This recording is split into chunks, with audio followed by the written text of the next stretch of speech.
Waqqas. Dan kemudian setelah itu ada sebahagian orang yang membenci Sayyidina Sa'ad. Mereka melakukan fitnah dan menyebutkan bahawa Sayyidina Sa'ad solatnya tidak betul dan seumpama. Perkara ini telah berlaku sejak pada zaman berzaman lagi. Maknanya suka mencela dengan awliya, dengan salihin, dengan ulama dan seumpamanya oleh awam dan juga juhal, itu biasa. Sayyidina Sa'ad bin Abi Waqqas ahadul mubasysyirin bil jannah. Salah seorang yang dijanjikan syurga oleh Allah Ta'ala dan 10 di kalangan 10 orang sahabat yang diberikan kedudukan yang tinggi setelah Sayyidina Rasul sallallahu alaihi wasallam. Itu pun orang awam pada zaman Sayyidina Sa'ad bin Abi Waqqas memfitnah beliau, kata beliau semayang tak betul.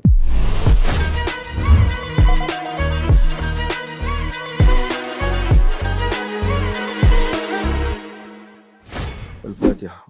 Bismillahirrahmanirrahim. Alhamdulillahirabbil alamin arrahmanirrahim maliki yaumiddin. Iyyaka na'budu wa iyyaka nasta'in ihdinas siratal mustaqim. صراط الذين أنعمت عليهم غير المغضوب عليهم ولا الضالين. بسم الله الرحمن الرحيم.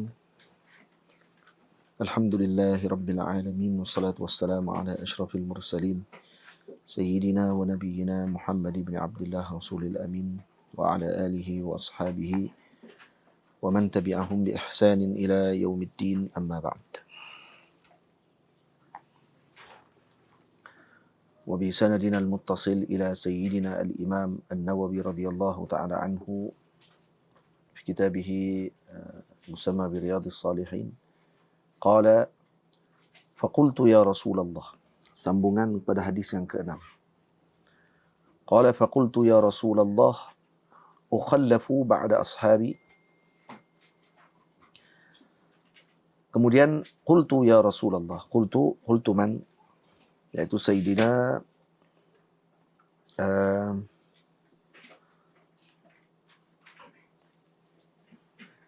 Sa'ad bin Abi Waqqas radhiyallahu ta'ala anhu. Sayyidina Sa'ad mengatakan kepada Rasulullah, ya Rasulullah, ukhallafu ba'da ashabi. Ukhallafu dalam nuskhah yang diriwayatkan oleh Imam Al-Bukhari disebut dengan ukhallafu. Ukhallafu dengan hamzah istifham, yaitu dengan makna ukhallafu fi Makkah ba'da ashabi. Maksud hal sa'abqa bi Makkah ba'da insirafi ashabi. Jadi bolehkah ataupun adakah aku boleh kekal di Makkah setelah para sahabatku berhijrah ke Madinah Al-Munawwarah? Itu mana? Dan disebutkan ini adalah sebagai isfaqan min mautihi bi Makkah. Yaitu karena keinginannya ataupun kerinduannya untuk dia mati di Makkah Al-Mukarramah. Karena beliau berhijrah daripada Makkah dan meninggalkan Makkah karena Allah Subhanahu wa taala. Jadi beliau bimbang itu akan menyebabkan jadi tidak elok pada hijrahnya pada ketika tersebut. Faqultu ya Rasulullah ukhallafu ba'da ashabi. Kata Sayyidina Rasul, innaka lan tukhallafa fata'mala amalan tabtaghi bihi wajha Allah illa izdatta bihi darajatan wa rif'atan wa la'allaka an tukhallafa hatta yantafi'a bika aqwamun wa yudarra bika akharun. Allahumma amdi li ashabi wa hijratahum wa la taruddahum ala a'qabihim lakinil ba'isu Sa'ad bin Khawlah. Jadi Nabi mengatakan innaka lan tukhallafa di sini dengan makna at-takhalluf di sini dengan makna tulal umur. Fata'mala amalan, innaka lan tukhallafa dengan makna bi an yatula umraka. بأن يطول عمرك وبقاؤك في الحياة بعد جماعات من أصحاب النبي صلى الله عليه وآله وسلم. Maknanya Nabi mengatakan innaka lan, ada lan di situ, lan tukhallafa, ada lan. Riwayat sebut dengan innaka in takhallafa. In takhallafa dalam itu kitab mana? Dalam Minhaj. Lan tukhallafa fata'mala, maksud kamu tidak akan dipanjangkan umur. Maksudnya Maksud di sini dengan makna kamu akan panjang umur. Innaka lan tukhallafa, yakni dipanjangkan umur oleh Allah Subhanahu wa taala. Fata'mala amalan, dan kamu akan beramal dengan amal tabtaghi bihi wajh Allah. Yang ditujukan ataupun yang ditujukan atau yang dimaksudkan amalanmu tadi kerana Allah Subhanahu wa taala, illa izdatta bihi darajatan wa rif'atan, melainkan kamu akan ditinggikan darjatmu di dalam syurga Allah Subhanahu wa taala. Wa rif'atan, dan juga ketinggian kedudukanmu di sisi Allah. Dan di sini menunjukkan kelebihan panjang umur kalau amalan tadi bertambah. Maksud di sini Sayyidina Rasul ingin mengatakan innaka lan tukhallaf, yani kamu tidak panjang umur melainkan umurmu tadi akan berkat, maksudnya.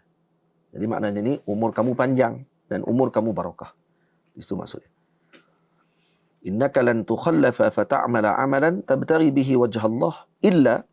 Nah, jadi lan dengan illa masuk, maksudnya dengan dia akan jadi dengan tasbit untuk isbat, kan? Ai innaka tukhallafa fata'mala amalan tabtaghi bihi wajh Allah. Itu makna dia. Maksudnya kamu akan melakukan perbuatan dengan panjang umur tersebut, kamu akan beramal dengan amal soleh kerana Allah dan akan bertambah darjat dan kedudukanmu di sisi Allah. Wala'allaka an tukhallafa, wala'allaka an tukhallafa, maksudnya mana? Hatta yantafi'a bika aqwamun, dan kemungkinan kamu akan dipanjangkan umur sehingga yantafi'a bika aqwamun, satu kaum akan mengambil manfaat denganmu pada agamamu, nah, pada agama mereka, mereka akan bermanfaat dengan agama mereka tersebut dengan mengikutimu, dan dunia mereka juga akan bermanfaat dengan menuruti perintahmu. Maknanya di sini mukjizat daripada Nabi SAW, bahawa Nabi memaklumkan tentang perkara akan datang kepada Sayyidina Sa'ad bin Abi Waqqas. Sayyidina Sa'ad bin Abi Waqqas jatuh sakit ni, dan sakitnya hampir mati. Tapi Nabi kata, tak, kamu tidak akan mati. Umur kamu panjang lagi. Umur kamu panjang dan kamu akan diberikan oleh Allah Ta'ala dengan kedudukan, dan kamu juga akan diberi oleh Allah, umat akan bermanfaat dengan kamu. Wa yadurra bika akharun, dan sebahagian kaum lagi akan menjadi masalah dengan kamu, iaitu golongan kufar. Golongan musyrikin akan bimbang dan gerun dengan pemerintahan kamu. Maknanya kerana kamu tegas. Dan ini jumlah ikhbar sallallahu alaihi wasallam bil mughayyabat. Yang Nabi memaklumkan dengan perkara ghaib bahawa Sayyidina Sa'ad bin Abi Waqqas akan hidup sehingga pembukaan kota Iraq, Fathu Iraq. Dan Nabi Sayyidina Sa'ad bin Abi Waqqas akan menjadi governor di Iraq setelah itu. Dan ramai yang mengambil manfaat dengan Sayyidina Sa'ad bin Abi Waqqas. Dan kemudian setelah itu ada sebahagian orang yang membenci Sayyidina Sa'ad. Mereka melakukan fitnah dan menyebutkan bahawa Sayyidina Sa'ad solatnya tidak betul dan seumpamanya. Ini perkara ini telah berlaku sejak pada zaman berzaman lagi. Maknanya suka mencela dengan awliya, dengan salihin, dengan ulama dan seumpamanya oleh awam dan juga juhal, itu biasa. Sayyidina Sa'ad bin Abi Waqqas ahadul mubasysyirin bil jannah, salah seorang yang dijanjikan syurga oleh Allah Ta'ala, dan 10 di kalangan 10 orang sahabat yang diberikan kedudukan yang tinggi setelah Sayyidina Rasul sallallahu alaihi wasallam. Itu pun orang awam pada zaman Sayyidina Sa'ad bin Abi Waqqas memfitnah beliau, kata beliau semayang tak betul. Jadi nak era macam mana dengan umat zaman lah yang jauh daripada Nabi sallallahu alaihi wasallam, jauh daripada para ulama, dan kemudian mengikuti pula dengan fahaman yang ahli bid'ah dan seumpamanya. Lalu mereka cepat untuk menyalahkan dan memfitnah serta meletakkan gelar-gelar kepada para ulama dengan gelaran yang tidak sepatutnya, seolah mereka lebih mengetahui dan memahami hukum hakam. Benda biasa. Sayyidina Sa'ad bin Waqqas ada seorang memfitnah beliau, kata dia semayang tak kenal. Sayyidina Sa'ad bin Waqqas kata, aku adalah daripada 7 orang yang pertama masuk Islam. Yang mula masuk Islam. Bukannya, maksudnya hampa ni tak ada lagi pun. Dalam muka bumi Allah Ta'ala ni tak ada lagi pun. Tak celek mata lagi tengok dengan alam. Aku dah masuk Islam pada waktu tu. Dan aku orang pertama yang menggugurkan darah di jalan Allah. Dan aku orang pertama yang melemparkan panah di jalan Allah dalam perang Badar. Ahli Badar, ahadul mubasyirin bil jannah, ahli Badar, ahli Uhud, ahli Bai'atir Ridwan, semua kedudukan dia ada pada beliau. Semua kelebihan yang disebut oleh Allah kepada semua golongan sahabat ada pada Sayyidina Sa'ad bin Abi Waqqas. Dan ketika beliau memerintah Iraq, orang Iraq fitnah beliau, kata tak erti semayang. Semayang dia tak erti. Ini nampak tak? Jalan lah. Dia pun lagi alim mazhab Syafi'i daripada ulama-ulama yang mengaji mazhab Syafi'i. Biasa. Bertanya balik mazhab Syafi'i mana dia pun mengaji. Kitab mazhab Syafi'i apa yang mereka habis? Masyaikh mana yang telah mereka talaqi untuk ambil mazhab Syafi'i? Tak boleh sebut. Tak akan boleh sebut. Mengaku-mengaku je lah mazhab Syafi'i. Kemudian kata Sayyidina Sa'ad bin Abi Sayyidina Rasul SAW sebut kepada Sayyidina Sa'ad bin Abi Waqqas, Allahumma amdi li ashabi hijratahum. Ya Allah, Allahumma maksudnya asalnya ya Allah, dihazafkan harfun nida digantikan dengan mim. Dan tidak boleh untuk gabung. Tak boleh gabung dengan ya Allahumma, tak boleh. Allahumma saja. Kecuali dalam syaz, dalam pandangan syaz disebut ya Allahumma ada dalam syair. Ada satu sebahagian syair atau darurah syariah ada sebahagian sebut macam tu, ada riwayat. Sebab tu disebut dalam kitab Al-Imam Ibn Allan, walihada imtana'a al-jam'u bainahuma fil ikhtiyar. Apa makna fil ikhtiyar? Fi ghairi syairi maksudnya. Illa fi darurah. Maksudnya kecuali ketika darurah syariah. Ia kita terjemah pula. Yang itu tidak boleh untuk menggabungkan Allahumma dengan ya Allahumma kecuali ketika ikhtiar sahaja. Mana ikhtiar hidup? Ikhtiar apa ni? Fi ikhtiar maksudnya ay fi ghairi syair. Kecuali dalam syair sahaja ay fi darurah.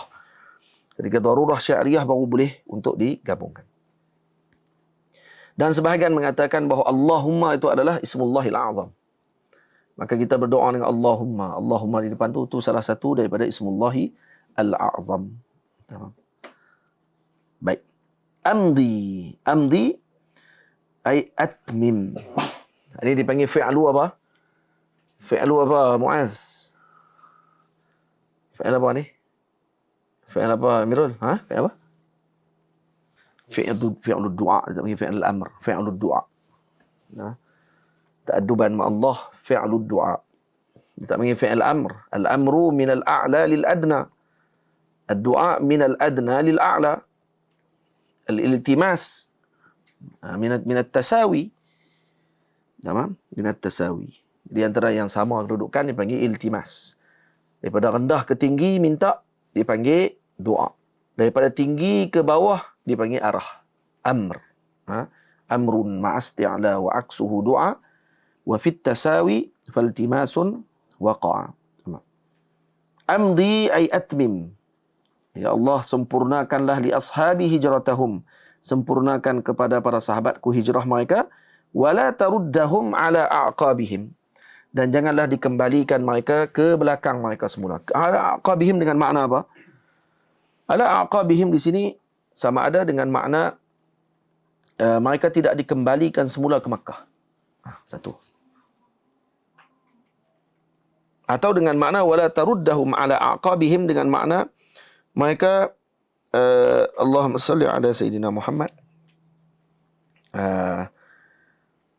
Di sini kata wala taruddahum ala a'qabihim, ya dengan makna mereka tidak dikembalikan semula ke Makkah. Dalam Qadhi Iyad mengatakan istadalla bihi ba'duhum ala anna baqa'al muhajir bi Makkah kaifa kana qadihun fi hijratihi. Ada sebahagian kata itu. Sebahagian para ulama beristidlal para muhajirin kekal di Makkah macam mana keadaan pun dia akan jadi qadih fi hijratihim. Tidak akan masalah. Hijrah mereka macam tidak sempurna. Tamam. Wala dalilun fihi indi. Ini kata Imam Qadhi Iyad kata la dalil indi fihi. Maksudnya pada istidlal tersebut tidak ada dalil padanya li'annahu yuhtamalu annahu da'a lahum du'aan amman. Kerana mereka Sayyidina Rasul SAW ihtimal situ doa kepada mereka dengan doa yang umum. Da'alahum, doa bil khair. Doa bil khair maksudnya apa? Wala taruddahum ala aqabihim. Maksudnya jangan dikembalikan dan matikan mereka di tempat yang mereka diwafatkan tersebut. Nah, diwafatkan mereka berhijrah tadi. Maksudnya wafat di Madinah Al-Munawwarah bersama dengan Sayyidina Rasul sallallahu alaihi wasallam. Subhanallah. Ini atmim lahum hijratahum wala tuqaddir lahum an yarji'u wa yamutu fil amkinati allati hajaru minha. Jangan ditakdirkan kepada mereka an yarji'u wa yamutu fil amkinati allati hajaru minha. Maksudnya jangan mereka kembali semula ke negeri tempat mereka berhijrah. Sebelum mereka hijrah. Jangan balik semula ke negeri mereka. Itu maksud wala taruddahum ala aqabihim. Jadi itu bukan mesti dengan maksud, jadi bukan Nabi doa untuk mereka jadi masalah dengan kepulangan mereka ke Madinah. Cuma Nabi doa agar mereka tidak balik semula ke negeri mereka. Duduk kekal terus di Madinah Al-Munawwarah. Sama? Wala taruddahum ala aqabihim lakinil ba'isu Sa'd bin Khawlah. Dan tapi al-ba'is yani man asabahu ba'sun ay dar. Maksudnya tetapi yang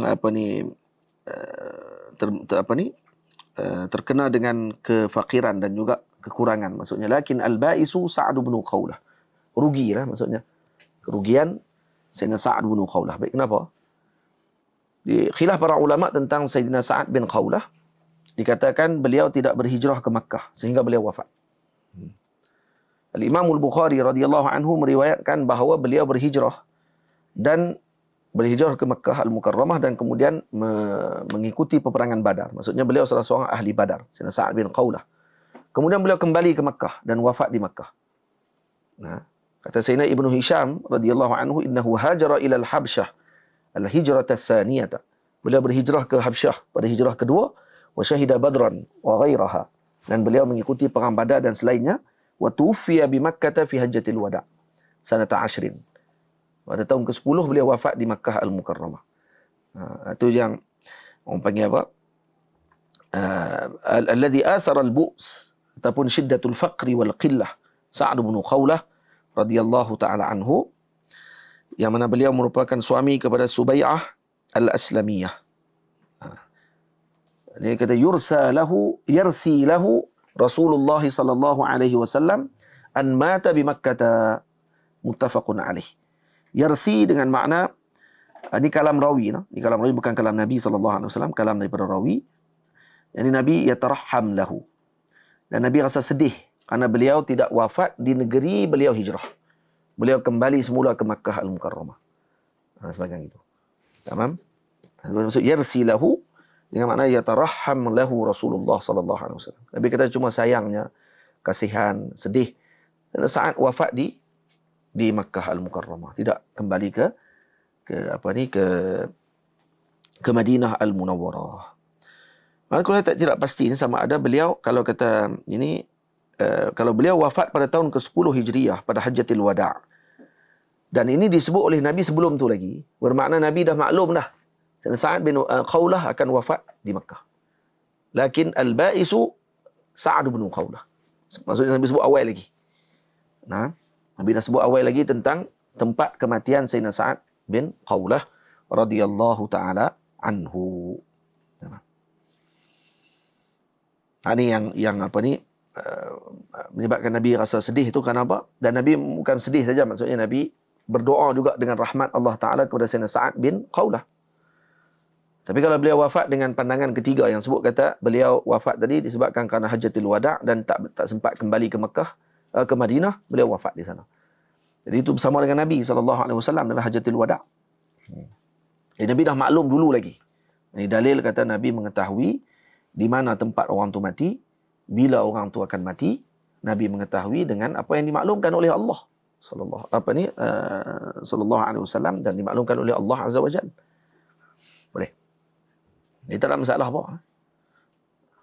Dia kata Nabi tidak mengetahui ilmu ghaib. Quran turun tu pun dah agung sangat dah kepada Nabi SAW. Lain petikai pula. Ni orang tak kenal Nabi SAW. Baik.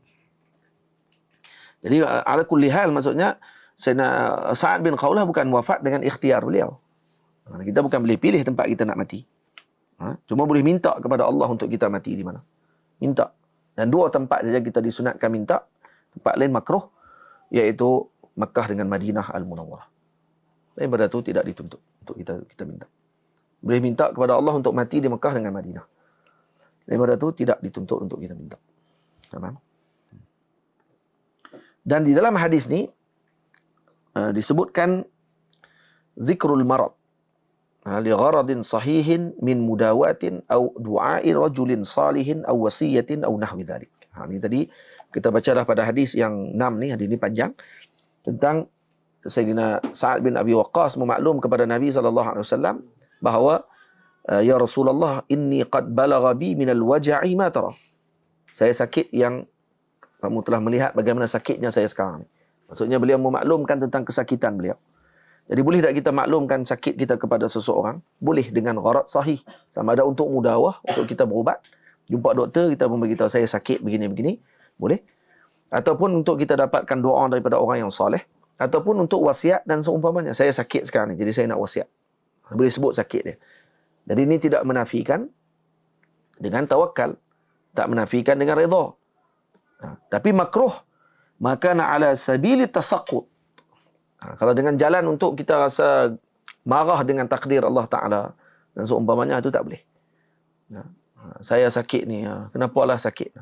Jaga dah makan macam-macam ni. Sakit juga. Ini tak boleh. Hadza ala sabili tasaqqut.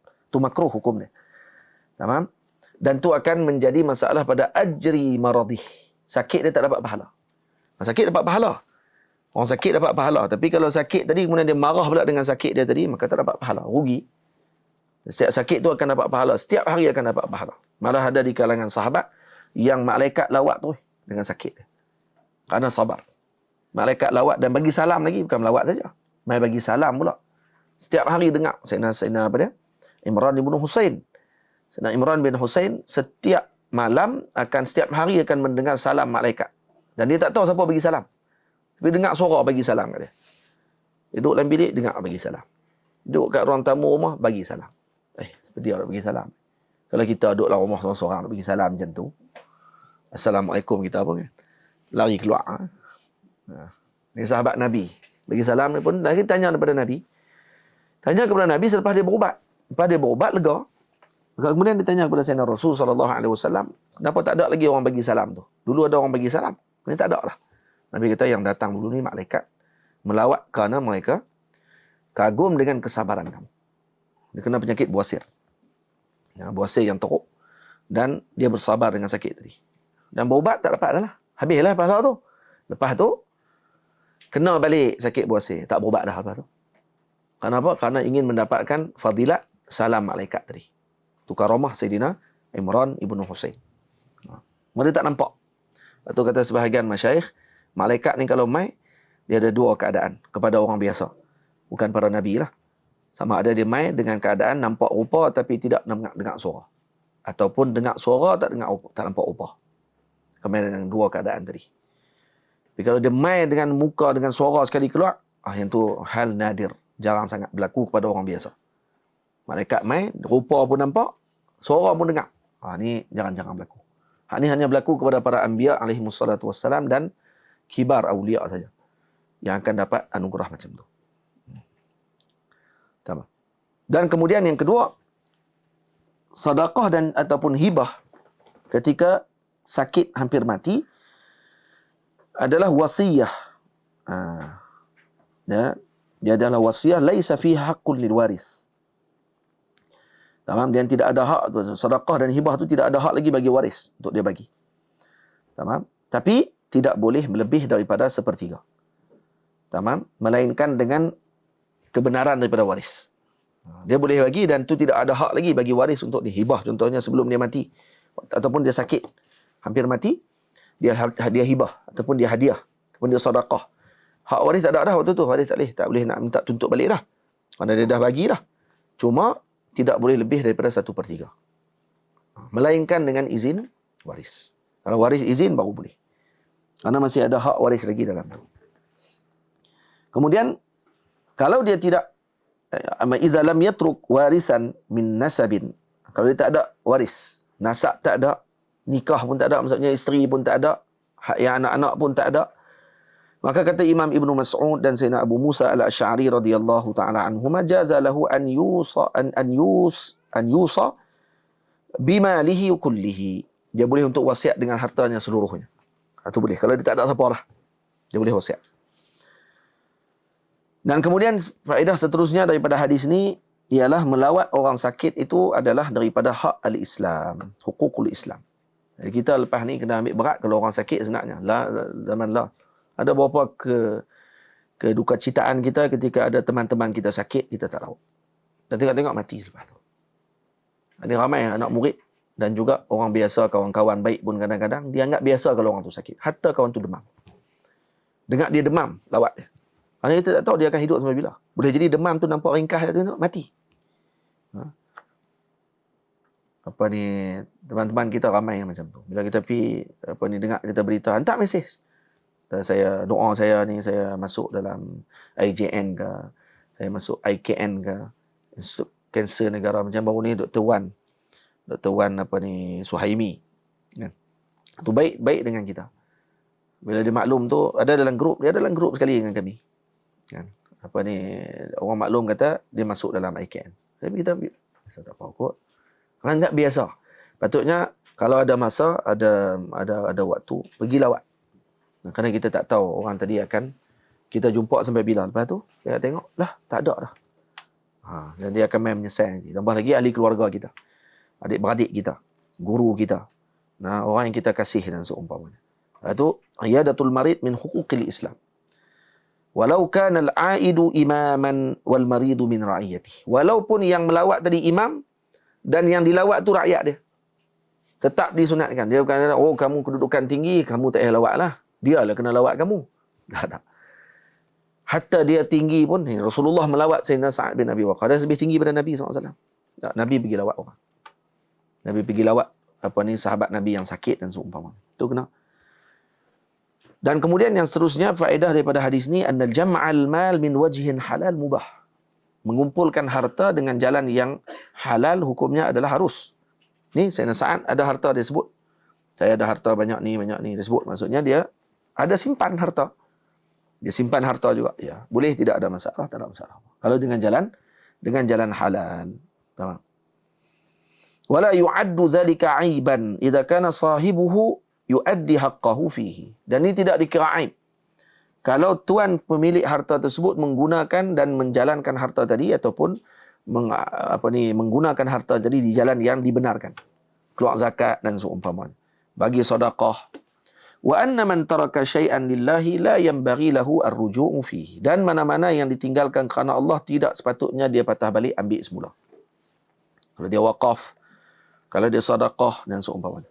Wala fi syai'in minhu mukhtaran. Yang dia pilihlah, maksudnya bukan dalam keadaan dia dipaksa untuk bagi. Kalau dia yang bagi sendiri, maka jangan ambil balik barang tu. Wa fihi, dalam hadis ni juga, annal mar'a yanbaghi lahu an yata'assafa ala fawti ma yahsulu minhu as-sawab. Wa an yubadira ila jabrihi bi'amalin akhar. Dia kena ada seorang tu, kena ada juga rasa sedih dengan amalan yang mungkin dia tidak mampu untuk laksanakan. Ataupun yang terlepas daripadanya pahala. Dia contohnya, yang contoh tadi lah. Macam mana ni, adakah lepas ni para sahabat saya akan ukhallafu ba'da ashabi. Maksudnya, ya Rasulullah, ukhallafu ba'da ashabi. Ukhallafu tadi apa dia makna dia? Jadi dengan makna hal sa'abqa bi Makkah ba'da insirafi ashabi. Rugilah saya duduk di Mekah seorang-seorang, para sahabat semua berhijrah, saya akan mati di Mekah. Tak, Nabi kata tak, kamu akan berhijrah. Itu maknanya. Boleh? Jadi rasa menyesal dengan pahala yang diperolehi. Itu kata kalau kita dapat anugerah dengan melakukan taat dan seumpamanya, jangan rasa sedih dengan taat yang kita dipilih tadi. Boleh. Ni main mengaji di pondok, duduk di Zawiyah contohnya, duduk mengaji, betul tengok kawan-kawan dia dah berjaya dapat duit banyak, kerja apa semua kali. Dulu jalan sekali, dia tengok lah ni dah pakai kereta dan seumpamanya, dia rasa menyesal, silap aku masuk pondok dia. Kalau aku kerja dengan dia dulu, dapatlah duit. Jangan rasa menyesal dengan benda yang baik yang telah kita ambil, dan moga-moga semuanya ada kebaikan ya. Dia ada kebaikan dia yang kita buat ni, ada kebaikan kita. Ha? Dan dia tak mampu buat yang macam yang dilakukan, yang kita lakukan, dan kita mungkin tak mampu untuk buat macam dia buat. Dan boleh jadi kalau kita duduk dengan dia, berkelahi pula lepas tu. Ha? Kalau duduk dengan dia, berniaga kali ni, berkelahi. Dan lagi eloknya, kalau hak berniaga tadi ni, hak dia dapat kaya tu, tolong kawan dia duduk mengaji ni. Hak lagi elok. Ha? Angguk. Boleh. Ha. Baik. Wa fihi anna al-mar'a yanbaghi lahu tu habis. Dan kemudian dia kena melakukan dengan segera dengan amal yang lain untuk jabr ataupun menutup amalan yang telah dia terlepas tadi. Dan dalam hadis ni juga anna min imanil mar'i an sa'atuhu sayyi'atuh wa sarratuhu hasanatuh. Dia kena gembira dengan kebaikan dan juga dia kena sedih dengan kejahatan yang dia lakukan. Tamam. Contoh di mana yang disebut ni? Yang mana yang disebut kata apa ni, kena gembira dengan keburukan. Kalau kita buat keburukan kita kena sedih, kalau buat kebaikan kita kena gembira. Dalam mana hadis ni? Innaka lan tukhallaf fa ta'mal 'amalan tabtaghi bihi wajha Allah illa izdatta bihi darajatan wa rif'atan wa la'allaka an tukhallafa hatta yantafi'a bika aqwamun wa yudarra bika akharun.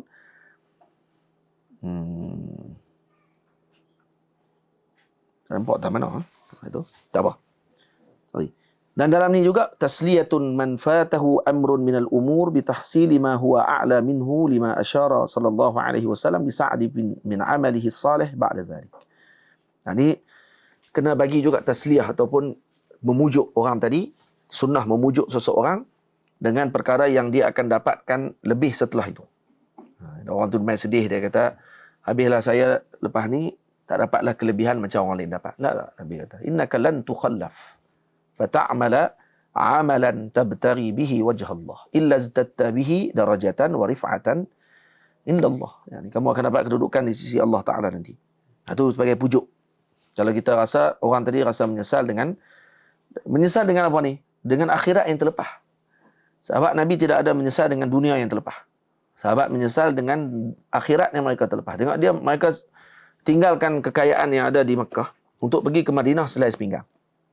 Okay? Dan mereka rasa cemburu dengan sahabat yang selai sepinggang dengan apa yang mereka ada. Tak ajaib kan? Ada orang kadang dia lagi, dia kata rugi dia tinggal tu. Barang-barang kita banyak ni. Harta pun banyak lagi. Tak, ini bukan akhlaknya sahabat Nabi SAW. Kemudian disebut lagi di sini juga disunatkan kepada kita istifsar anil muhtamal idza tumila wujuhan. Dia perlu minta dengan pandangan.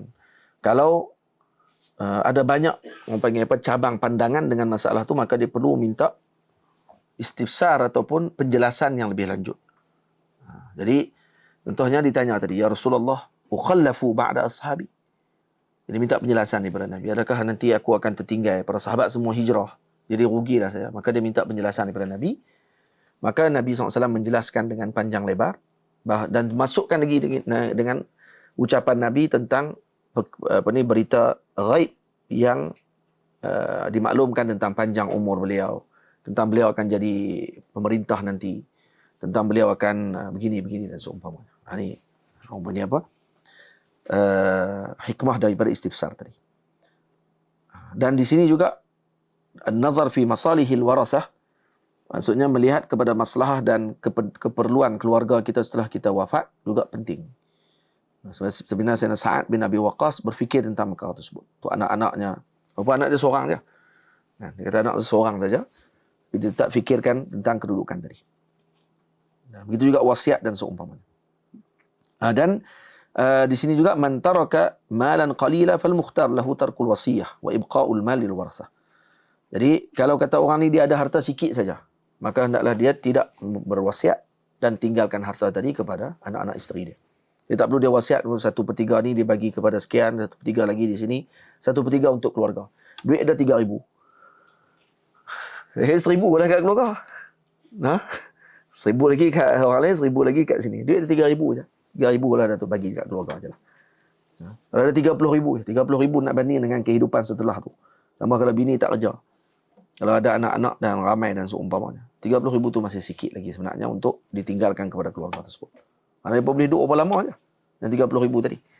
Maksudnya boleh guna duit tadi untuk kegunaan mereka. Jadi tengok balik kepada kebijaksanaan suami tadi lah. Ataupun pengurus harta tersebut. Baik. Kemudian dalam ni juga dituntut kepada kita dalam hadis ni untuk kita bersifat adil di antara warasah. Jadi jangan pilih kasih.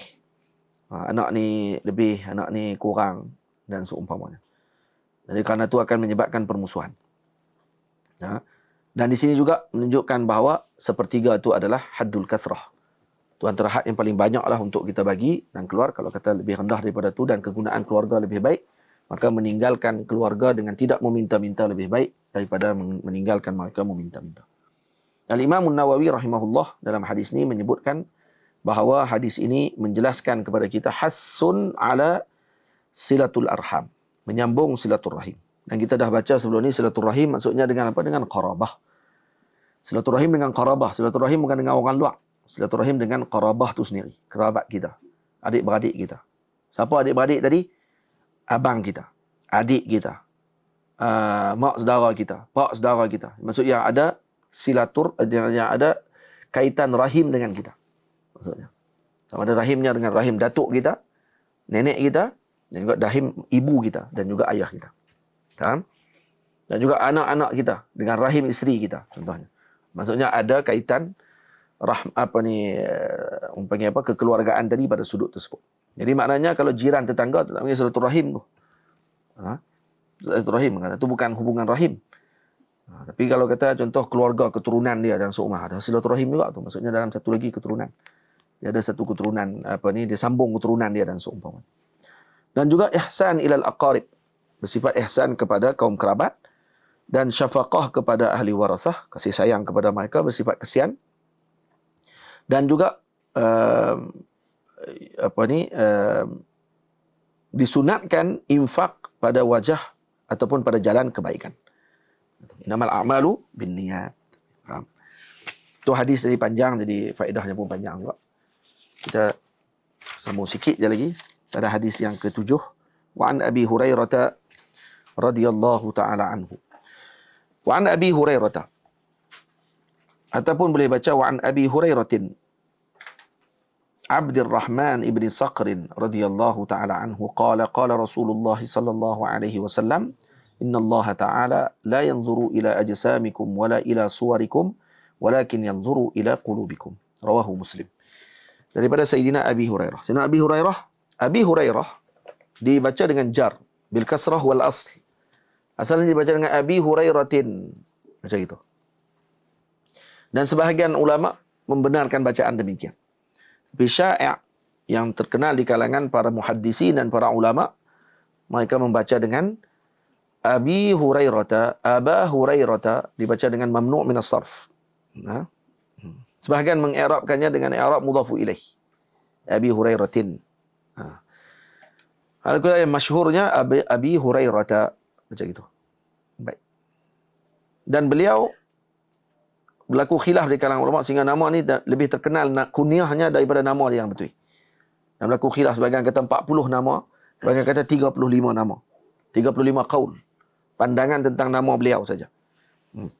Dan paling sahih kata Al-Imam Nawawi Abdurrahman ibn Saqr. Itu paling sahih sekali. Asah maksudnya dibandingkan dengan hal lain pun kuat juga maksudnya. Tapi yang paling kuat nama ni Abdurrahman ibn Saqr. Dan dinamakan beliau seperti yang diriwayatkan oleh Sayyidina Ibnu Abdul Bar bahawa kata beliau kuntu ahmilu yawman hirratan fi kummi. Saya bawa hirrah dalam kum, di dalam lengan baju saya, anak kucing. Fara'ani Nabi sallallahu alaihi wasallam faqala, lalu Nabi melihatku dan Nabi berkata, "Ma hadhihi?" Faqultu hirratun. Hirratun. Aku menjawab hirrah. Qala ya Aba Hurairah. Maka Nabi pun panggil dia ya Aba Hurairah. Wahai bapak kucing yang kecil. Dah anak kucing dah. Hurairah tu tasghir kepada hirrah. Qultu, lalu dalam riwayat lain sebut kata anta Abu Hurairah, sebut itu. Bagi riwayat kata yang apa ni? Yang kuatnya yang pertama. Ya Aba Hurairah. Tak sebut anta Abu Hurairah. Baik. Sayyidina Abu Hurairah Islam pada tahun Am Khaybar. Dan Am Khaybar maksudnya beliau ikut perang Khaybar sekali. Beliau ikut sekali perang Khaybar. Sebagian ada cerita kata dia masuk setelah perang Khaybar. Tak. Dia masuk pada Am Khaybar wa syahidaha. Dan dia juga mengikuti perang Khaybar. Dan kemudian beliau bermulazamah tamah dengan Rasulullah. Karena ilmu. Radiyan bi shiba'i batnih.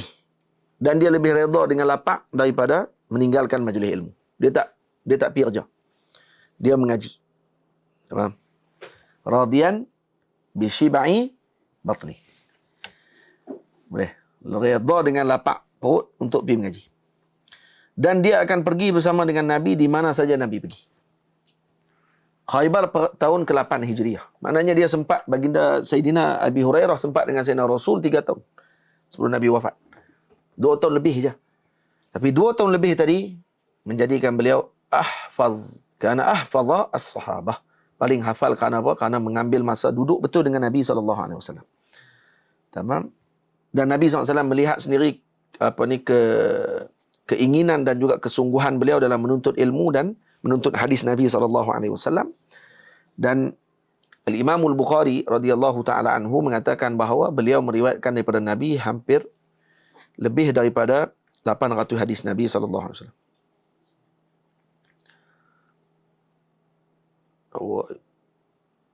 Tamam.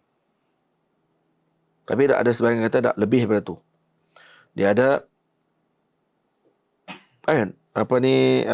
yurwa anhu, bukannya diriwayatkan hadis. Para sahabat dan tabi'in meriwayatkan daripada beliau. Berapa orang sahabat yang meriwayat daripada Sayyidina Abu Hurairah? 800 orang, dan 800 itu termasuk dengan tabi'in. Tabi'in dengan ashabi Rasulullah yang tak sempat dengan hadis tersebut meriwayatkan daripada beliau saja adalah 800 orang. Ya. Dan hadis yang beliau riwayat daripada Nabi lebih kurang 5,374 hadis.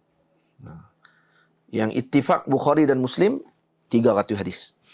Imam Bukhari bersendirian meriwayatkan 73 hadis. Dan beliau duduk di Madinah Al-Munawwarah sehingga wafat di Madinah Al-Munawwarah pada tahun 59 ataupun 58 atau 57 Hijriah. Dan waktu itu umur beliau 78 tahun. Kalau umur 78 tahun, pada tahun 58 Hijriah ataupun 59 Hijriah, beliau masuk Islam pada tahun 8 Hijriah. Maknanya 50 tahun selepas tu wafat. Jadi waktu dia wafat umur 78. Tolak 50, jadi berapa?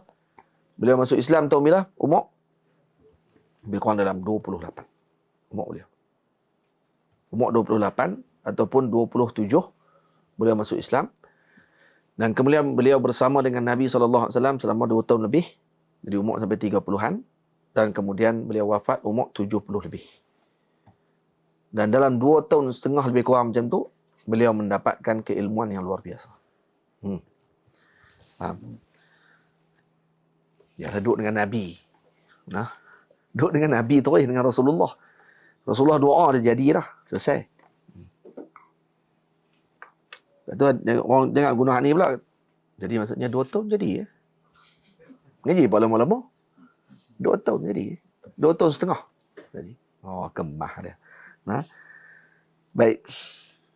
Dan beliau dimakamkan di Baqi'. Sebahagian kata kuburnya di Asqalan, la aslalahu. Tidak ada asal padanya. Kan katanya yang di Asqalan tu namanya Haidarah. Sahabat Nabi namanya Haidarah. Itu di Asqalan. Di Palestin. Yang tepatnya beliau wafat di Baqi'. Makamnya di Baqi'. Kemudian Rasulullah SAW bersabda, qala Rasulullah SAW, inna Allah Ta'ala la yanzuru ila ajsamikum wala ila suwarikum, walakin yanzuru ila qulubikum. Rawahu Muslim. Inna Allah la yanzuru ila ajsamikum wala ila suwarikum. Sungguhnya Allah Subhanahu wa Ta'ala tidak melihat kepada jasad kalian dan juga kepada rupa paras kalian. Maksudnya tidak diberi pahala kepada kalian dan tidak akan mendekatkan kalian kepada Allah dengan hanya rupa paras kalian saja. Tak.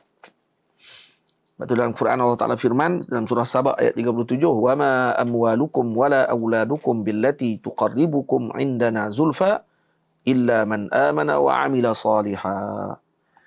Jadi tidak harta kamu, tidak dengan anak-anak kamu yang mendekatkan kamu kepada Allah.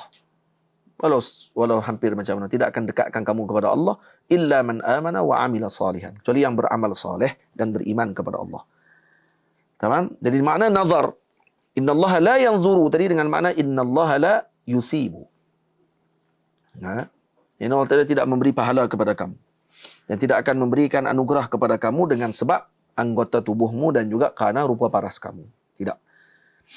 Jadi itu maksud dia, innama yanzuru ila qulubikum, tapi sebaliknya Allah Subhanahu wa taala memerhatikan kepada qulubikum. Qulubikum dengan makna apa? Dengan makna diambil dengan tashih maqasid, tujuan dan juga niat-niat kamu. Itu makna dia. Jadi di sini sebenarnya seorang tadi tidak boleh melihat seseorang dengan gambaran rupa paras luarannya. Kita tengok orang ni beramal dengan amal soleh. Jadi kita tak boleh ingat hanya sekadar gambaran amal soleh yang dilakukan untuk kita kata huwa rajulun soleh. Tak semestinya. Hadza amarah. Itu hanya tanda sahaja kata dia soleh. Ya baik sangka, alhamdulillah khair. Tapi untuk kata orang tadi soleh di sisi Allah Subhanahu wa taala, husnuzan saja. Kita husnuzan dengan Allah Subhanahu wa taala. Husnuzan dengan fulan tadi. Dan kita mencintai orang yang beramal soleh tersebut. Jadi bukan ni suruh kita buruk sangka dengan orang pula. Dia amal soleh ni amarah tanda ini tak semestinya ni. Itu buruk sangka tu. Di mana kita dituntut juga ketika tengok orang buat jahat. Maka kita tidak dituntut untuk membenci dengan peribadi orang tersebut, hanya membenci amalan yang dia lakukan. Yang dibenci adalah amalnya, bukan kepada pengamalnya yang melakukan perbuatan jahat tersebut. Tengok orang ni berzina, na'udzubillah. Tengok orang ni merompak. Tengok orang ni melakukan perkara-perkara yang buruk dan akhlak yang buruk. Maka kita membenci akhlak tersebut, bukan membenci pelaku akhlak tadi. Sebaliknya pelaku tadi kita doakan dengan kebaikan. Maka ni memandang dengan ainul haqiqah. Sebab tu Al-Imam Ibnu Athaillah As-Sakandari rahimahullahu ta'ala sebut dalam kitab Hikam Ibnu Athaillah pada hikmah yang ke-17 tu, kita baca pada minggu lalu, ma taraka minal jahli syai'an man arada an yuhditha fil waqti ghaira ma azharahu Allah fihi. Hikmah tu, antara kefahaman daripada hikmah ni ialah kejahilan yang paling besar sekali adalah seorang tadi ingin an yuhditha fil waqti ghaira ma azharahu Allah fihi. Dia ingin melakukan sesuatu perbuatan tersebut bukan yang dikehendaki oleh Allah pada waktu itu.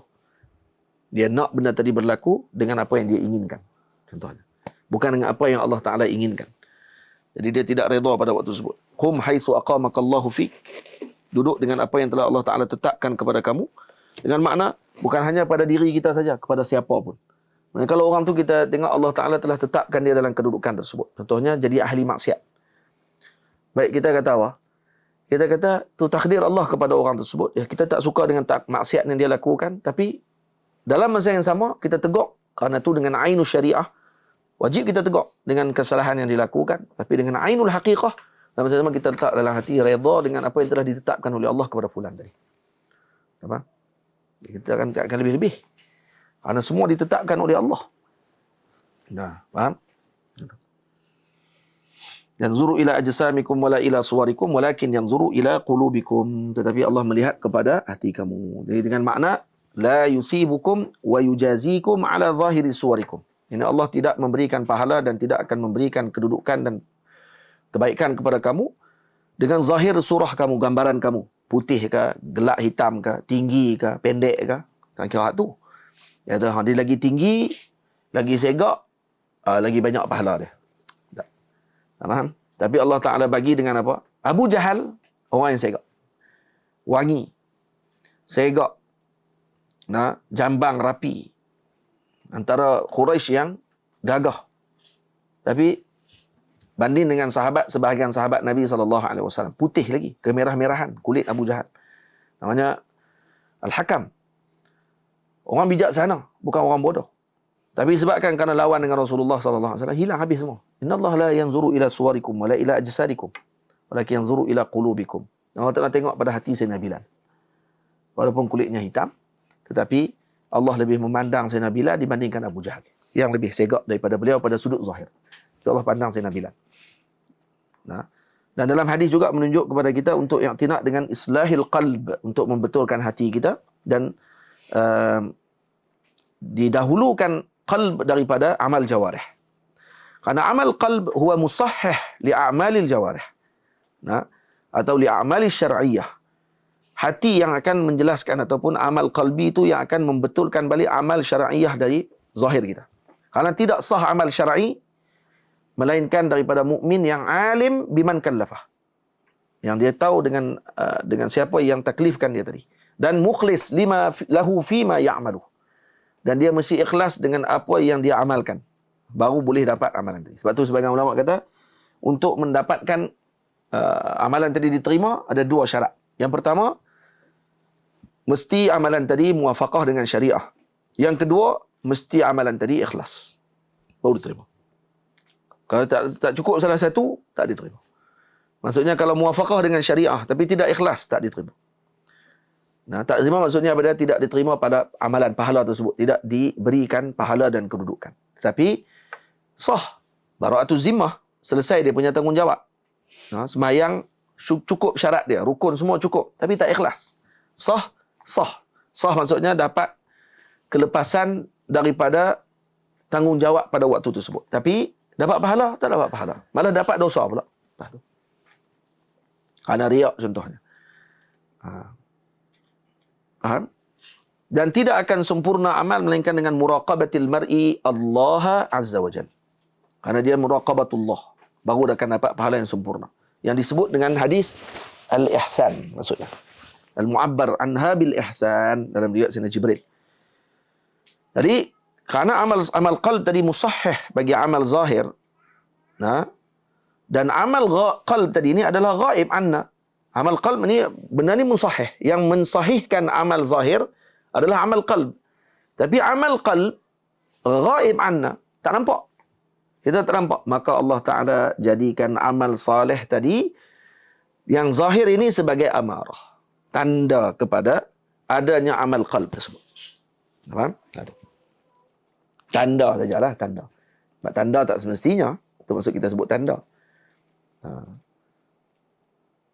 Tapi bila tanda saja, bila nama pun tanda, jadi boleh jadi terbalik.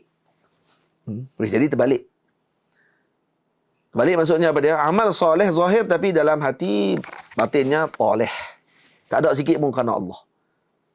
Ini akan menjelaskan lagi dengan hadis yang akan datang. Dan masalah orang bertanya kepada Nabi SAW tentang semangat dia, berani dia dengan berperang di jalan Allah. Dan tengok jawapan Nabi sangat luar biasa. Tengok. Dan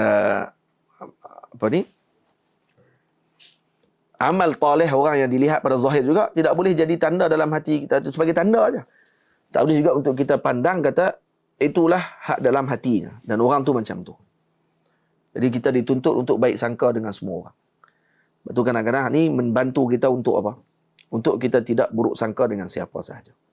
Hatta termasuk dengan ahli maksiat. Apatah lagi kalau orang tu wali Allah Ta'ala dan dia sengaja buat satu amalan tadi untuk kita jauh daripada dia.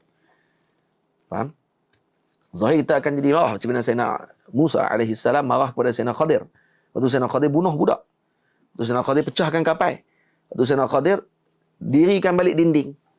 Jadi Sayyidina Khadir buat berapa banyak amalan? 3 amalan saja yang dilakukan oleh beliau. 2 amalan yang zahirnya nampak bercanggah dengan syarak. Betul? Itu zahir. Tapi yang dituntut pada waktu itu adalah amal batin. Yang diambil oleh Allah pada waktu itu amal batin beliau. Bukan dengan zahir beliau pada waktu tersebut. Bahkan kalau kata dia Nabi, yang itu tak ada khilaf masalah dia. Karena apa? Karena itu wahyu Allah Ta'ala. Baik, sekarang kalau dia wali. Bahkan para ulama kata Sayyidina Khadir wali Allah Ta'ala. Minal abdal. Huwa Ra'isul abdal. Ketua kepada wali-wali badal. Contohnya, ada yang pandangan kata Sayyidina Khadir wali. Baik, kalau dia wali, maksudnya sekarang ni beliau beramal dengan ilham yang diberi oleh Allah kepadanya. Dan tu dinukilkan dan disebutkan dalam Al-Quran bahawa beliau tidak salah. Jelas dalam Al-Quran sebut dia tak salah. Kita nak tafsir kot mana lagi? Tak? Kalau dia Nabi, tak ada khilaf tu. Kalau dia Nabi, tak ada khilaf. Orang tak ada nak kata apa. Dia Nabi. Sekarang kalau berlaku, sebab berlaku khilaf. Nabi Khidir ada sebahagian kata dia wali. Tak, kita pandangan, kuat pandangan yang sebut kata beliau adalah Nabi itu lebih kuat. Cuma yang kalau kata untuk masalah tadi yang kita bincang tadi ni, kalau dia wali, bukan Nabi, pun tidak disalahkan dengan amal zahir yang beliau lakukan. Maksudnya, kerana itu amarah sahaja, dalil, tanda sahaja, bukan hakikah. Kerana hakikahnya adalah amal qalb. Benda yang batin, hakikah yang telah Allah Ta'ala tetapkan kepada beliau. Nah, itu yang kena faham bagi dia. Yang itu yang payah sebahagian orang tak faham, dan kemudian dia menempelak dan juga memperkecilkan para wali Allah Ta'ala, khususnya majazib, wali-wali majzub. Dicela dan umpamanya ini tak ada adab. Dan kalau kata kita faham betul-betul hadis Nabi, dan kalau betul mengaji hadis Nabi, akan jadi lebih beradab sebenarnya. Ini tak mengaji hadis Nabi untuk jadi orang yang tak beradab pula dengan para wali Allah Ta'ala. Buruk sangka pula dengan semua orang. Maksudnya Ridhus Salihin, awal hadis pun tak baca. Tak selesai kita. Kita tak suka dengan kesalahan. Baik, pertindakan Sayyidina Musa menegur, tindakan beliau betul pada ainus syariah. Dan kemudian setelah tu, apa dia kata Sayyidina Khadir? Sayyidina Khadir kata, anta khata'. Akhta'ta. Nah, akhta'ta fi taswibika alayya. Macam tu? Tak. Anta la tasbir alayya. Kamu tak sabar. Hak tu disebut. Dia tak kata kamu salah. Tak, kamu tak sabar, wahai Musa. Kamu betul. Kamu tegur saya tu betul. Tapi kamu tak sabar. Kerana ada benda lain lagi yang Allah Ta'ala tetapkan, yang kamu tak tahu pada waktu tu. Faham tak? Sayyidina Al-Imam Abdul Syekh Al-Imam Sidi Akbar Syekhul Akbar Ibnu Arabi rahimahullah Kibritul Ahmar mengatakan bahawa Sayyidina Khadir telah menyiapkan 1000 soalan untuk diselesaikan dengan Nabi Musa. Tapi Nabi Musa sabar sekat 3. 997 lagi. Tak sabar. Tak selesai. Kalau tidak lagi panjang ayat tu. Nah, ayat tu pun dah 20 ayat dah dalam Quran. Tu pun disyarah sampai lah tak selesai-selesai. Satu ayat sahaja. Nah, yang disebut oleh Allah, Nabi Musa AS kata, apa dia? Ayat dia? Hal attabi'uka ala an tu'allimani mimma 'ullimta rusyda. Hak tu saja 12 faedah dikeluarkan oleh Al-Imam Fakhruddin Ar-Razi dengan adab Nabi Musa dengan soalan yang ataupun permintaannya tadi. Hal attabi'uka ala an tu'allimani mimma 'ullimta rusyda tadi tu 12 adab Nabi Musa dengan Sayyidina Khadir alaihi salam. Bayang kalau dia selesai 900, 1000 soalan tadi, 1000 permasalahan. 3 saja Nabi Musa tak sabar. Ana ainus syariah bagi Nabi Musa melebihi pada itu, kerana beliau adalah Nabiul Syariah. Nabiul Haqiqah. Kaman, na'am. Nabi kedua-dua sekali, Nabi Rasul. Dia Nabi kedua-duanya. Tapi waktu itu ghalabah kepada Nabi Musa dengan ainus syariah. Kekuatan Nabi Musa pada waktu itu dengan ainus syariah. Dan peneguran tadi tidaklah menyebabkan berlakunya pertembungan besar pun di antara Nabi Khidir. Kerana Nabi Khidir waktu itu diberi oleh Allah ghalabah dengan ainul haqiqah. Dan apa yang tindakan ahli haqiqah dengan ahli syariah? Ma'zur. Kena ambil uzur. Jangan ahli haqiqah. Kalau ahli haqiqah berkata pula kepada ahli syariah, kata tak betul, inilah geng-geng fuqaha ni memang tak kena apa semua. Dalil kata anta jahal. Hang jahil. Maksudnya anta laisa minal ahli haqiqah. Kerana ahli haqiqah bukan macam tu. Ahli haqiqah mereka akan siasa ambil uzur dengan siapa pun. Faham? Ahli haqiqah macam tu sepatutnya. Ni tak mengaku kata dia ahli haqiqah, buat pula ajaran lepak liat kan. Lepas tu pula masuk haqiqah macam tinggi sangat dia punya amalan dia. Cerita pula tinggi-tinggi sikit. Lepas tu salahkan fuqaha. Tengok fuqaha tak faham. Tengok fuqaha ni. Salah fuqaha pula. Ni kalau yang dalam TikTok tu tu tu lah. Hai, ni pelik ni. Apa? Mereka tak akan salahkan. Dan walaupun hakikat pada zahir perbuatan tadi, teguran tadi sebenarnya tak kena pada tempatnya. Tapi apa dia yang ahli haqiqah akan buat? Indahum uzur. Mereka ada uzur. Nah, seperti mana seorang yang tak nampak mata dia kena kabur, sebabkan kerana terlalu jauh sangat, maka ma'zur.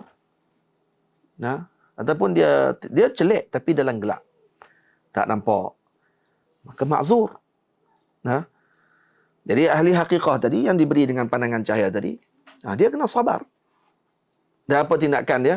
Sebut. Isbir. Syuaya. Sabar, Zat. Nanti aku akan terang. Macam tindakan Nabi Khidir dengan Nabi Musa. Kisah Nabi Khidir dengan Nabi Musa kalau disyarahkan dengan baik, akan banyak faedah keluar kepada orang yang mempelajari ilmu syariah dan juga untuk kita bermuamalah dengan ahli hakikah. Kita akan jadi tenang. Bukan kata kita ahli hakikah. Kita sebagai ahli hakikah kena baca ni. Mah sangat tu. Tak, sebagai orang yang mengaji, macam mana nak muamalah dengan ahli hakikah. Macam mana nak muamalah dengan majazi. Macam mana nak bermuamalah dengan benda yang kita tak faham. Yang disebut oleh para awliya. Sabar dulu. Jangan kalut. Ni benda hak zahir yang ulama bahas pun hang tak faham. Lepas tu hang kalut. Patah lagi benda yang batin. Lagilah hang kalut. Tu yang jadi Wahabi tu. Faham? Ya, kita redha dengan Allah Ta'ala menjadikan mereka Wahabi. Tapi kita akan tegur mereka Wahabi. Kita akan kata sampai ke sudah. Tapi dalam hati kita, ya, redha. Macam mana dah ditetapkan dia untuk jadi Wahabi. Dan bodoh pula buat macam mana. Dah ditakdirkan oleh Allah untuk dia jadi Wahabi dan dia jadi bodoh. Faham? Macam tu. Wallahu ta'ala a'la wa a'lam. Innallaha la yanzuru ila suwarikum ila ajsamikum wala ila suwarikum walakin yanzuru ila qulubikum. Sallallahu ala sayyidina Muhammad wa ala alihi wa sahbihi ajma'in. InsyaAllah ada apa ni rezeki. Saya ada tulis syair tentang Nabi Khidir dengan Nabi Musa. Ada syair. Berapa jilid? Berapa baik? Berapa jilid? Berapa baik Asin? 100? 112? 70.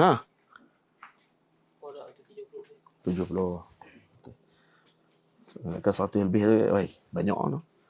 70 70 pun banyak lah. Satu ayat je kan? Satu ayat kan? Satu ayat. Baik. InsyaAllah nanti apa ni kita sambung balik perbahasan seterusnya tentang hadis yang ke-8 insya-Allah. Wassallallahu ala sayyidina Muhammad wa ala alihi wasahbihi ajma'in. Walhamdulillahirabbil alamin. Assalamualaikum warahmatullahi wabarakatuh.